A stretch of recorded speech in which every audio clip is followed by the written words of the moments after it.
గౌరవనీయులు కొనిదెల పవన్ కళ్యాణ్ గారు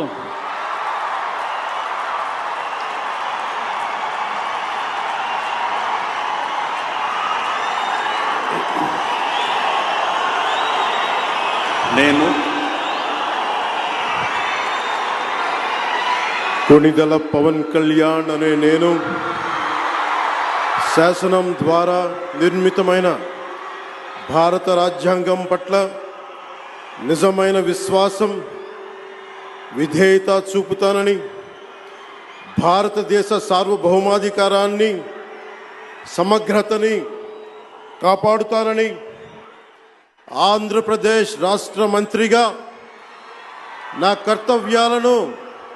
శ్రద్ధతో అంతఃకరణ శుద్ధితో నిర్వహిస్తానని భయం గాని